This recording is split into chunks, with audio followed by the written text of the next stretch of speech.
Salut SV, nous continuons toujours avec le chapitre 6 du système immunitaire. Document 6, la reconnaissance des antigènes par les lymphocytes B. La mise en situation, vous dit, c'est la polyarthrite rhumatoïde qui est une maladie. C'est la plus fréquente des rhumatismes inflammatoires chroniques parce qu'elle atteint les articulations et provoque la destruction progressive du cartilage et des os, comme vous le voyez là. L'arthrite est l'inflammation d'une articulation. Elle peut avoir de très nombreuses causes et le terme polyarthrite signifie que plusieurs articulations sont touchées. Le terme rhumatoïde lui-même fait référence au fait que dans le sang des patients atteints de polyarthrite rhumatoïde, il est possible d'isoler des substances dites facteurs rhumatoïdes. C'est quoi ces facteurs? Ce sont des anticorps dirigés contre d'autres anticorps de la même personne. Donc des anticorps dirigés contre le soi et non pas contre le non-soi. Ces facteurs rhumatoïdes sont caractéristiques des maladies dites auto-immunes. Brièvement, c'est quoi ces maladies auto-immunes? C'est lorsque le corps commence à combattre ses propres tissus, ses propres cellules. Donc, il commence à combattre le soi et non pas le non-soi. Le problème qui nous intéresse là, c'est qu'est-ce que les anticorps? C'est ce qu'on va voir dans cette leçon, la structure détaillée des anticorps. Je commence avec la structure des anticorps. Vous savez que les lymphocytes B sont eux les cellules qui se différencient en plasmocytes et ce sont les plasmocytes qui vont sécréter les anticorps. Et bien sûr, à la surface des LB, vous avez aussi des anticorps membranaires. Les LB ou lymphocytes B portent à la surface des récepteurs membranaires appelés anticorps, comme vous les voyez là, ou immunoglobuline IG. C'est l'abréviation, c'est comme ça qu'on l'écrit scientifiquement. Et donc, lorsque je dis IG ou bien immunoglobuline, c'est la même que anticorps.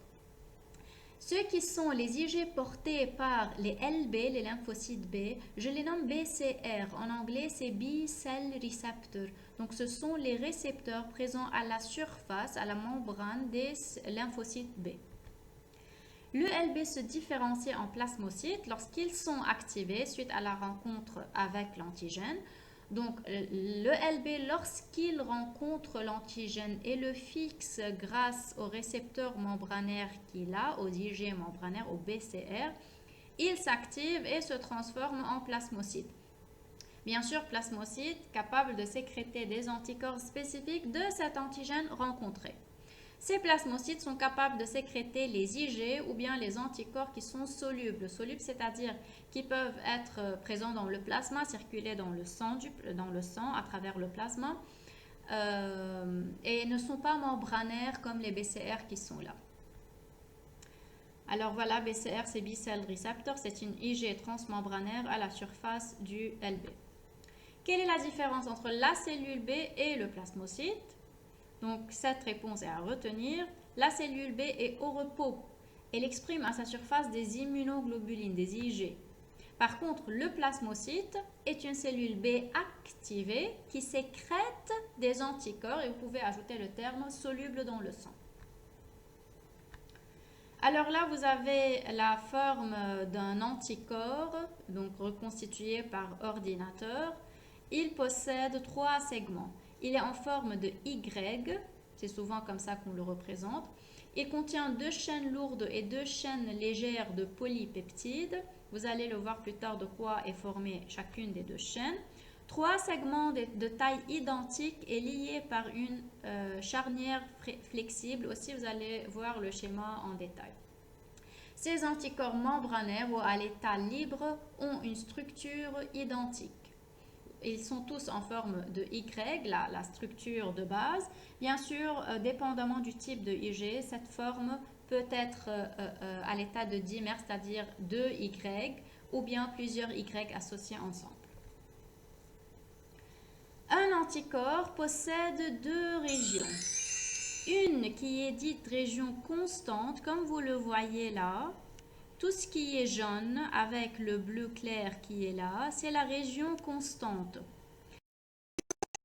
La région dite variable qui est présente là en couleur orange et verte.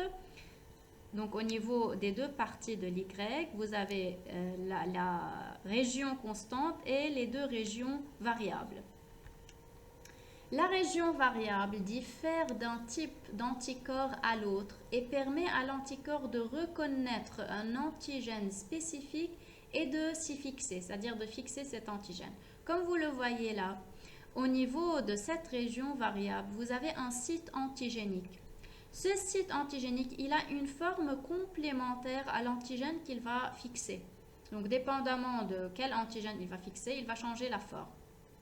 Et donc, un anticorps a deux sites antigéniques et peut fixer deux antigènes, l'un à ce niveau et l'autre à ce niveau.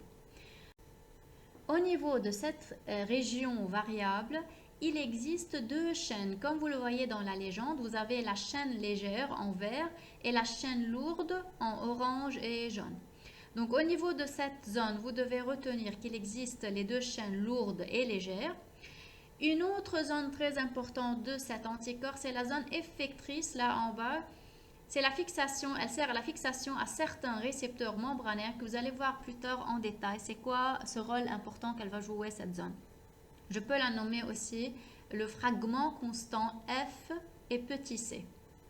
Au niveau de ce fragment constant, il existe uniquement deux chaînes lourdes, il n'y a pas de chaîne légère. Donc, vous n'avez pas à retenir tout ce qui est molécules chimiques et liaisons chimiques. Vous devez juste retenir les régions constantes variables et chacune, quel type de chaîne elle contient, la lourde ou bien la légère. Et juste là, une remarque, vous avez des ponts disulfures qui relient les chaînes lourdes aux chaînes légères et les deux chaînes lourdes ensemble.